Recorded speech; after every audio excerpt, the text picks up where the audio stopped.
கார்த்திகை பெளர்ணமி 2025 திருவண்ணாமலையில் கிரிவலம் எந்த நாளில் செல்ல வேண்டும்? திருவண்ணாமலையில் சில குறிப்பிட்ட மாதம் நாட்களில் கிரிவலம் செல்வது பல மடங்கு அதிக புண்ணிய பலனை தரும். அப்படி ஒரு சிறப்பான நாள் தான் கார்த்திகை பெளர்ணமி தினம். இந்த ஆண்டு கார்த்திகை பெளர்ணமி திருவண்ணாமலை கிரிவல வழிபாட்டினை எந்த நாளில் எந்த நேரத்தில் மேற்கொள்ள வேண்டும்? அப்படி கிரிவலம் செல்வதால் என்ன பலன்கள் கிடைக்கும், இதன் சிறப்புகள் என்ன என்பது பற்றி தெரிந்து கொள்ளலாம். ஒவ்வொரு மாதமும் வரும் பெளர்ணமியில் சிவ வழிபாட்டு செய்வது மிகவும் சிறப்பானதாகும்.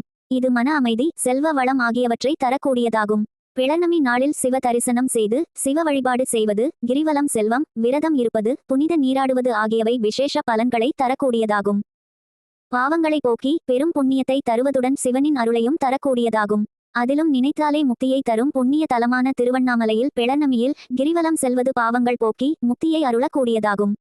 அனைத்து பெளர்ணமிகளிலும் திருவண்ணாமலையில் கிரிவலம் செல்வது சிறப்பு.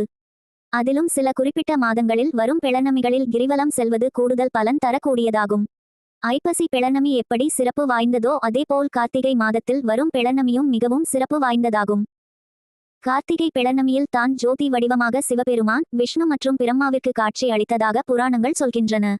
அதேபோல் கிரிவல வழிபாடு தோன்றியது, பார்வதிக்கு தனது உடலில் பாதியை கொடுத்து அர்த்தநாரீஸ்வரராக ஈசன் காட்சி அளித்து ஆகியவையும் இதே கார்த்திகை பெளர்ணமியில் தான் நடைபெற்றதாக சொல்லப்படுகிறது.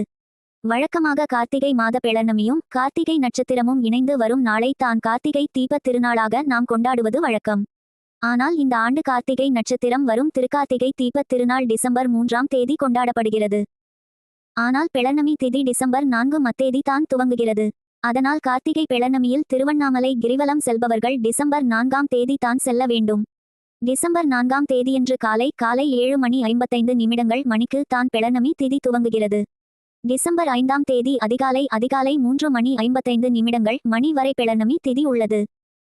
திருவண்ணாமலையில் வியாழக்கிழமையில் கிரிவலம் செல்வதால் ஞானம் பெருகும், குரு அருள் கிடைக்கும், பல ஜென்ம பாவங்களையும் போக்கிடும். அது மட்டுமல்ல, இறந்த முன்னோர்களுக்கான இறுதிச் சடங்குகளை சரியாக செய்யாதவர்கள், அவர்களுக்கான பித்ரு தர்ப்பண காரியங்களை முறையாக செய்யாதவர்கள் ஆகியோர் இந்த வியாழக்கிழமையில் திருவண்ணாமலை கிரிவலம் செல்வதால் அந்த பாவங்களும் நீங்கிடும் என சாஸ்திரங்கள் சொல்கின்றன.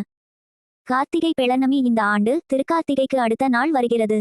அப்போது மலை உச்சியில் எரியும் மகாதீபத்தை தரிசித்தபடியே கிரிவலம் வருவது பல கோடி புண்ணியங்களை பெற்றுத்தரும்.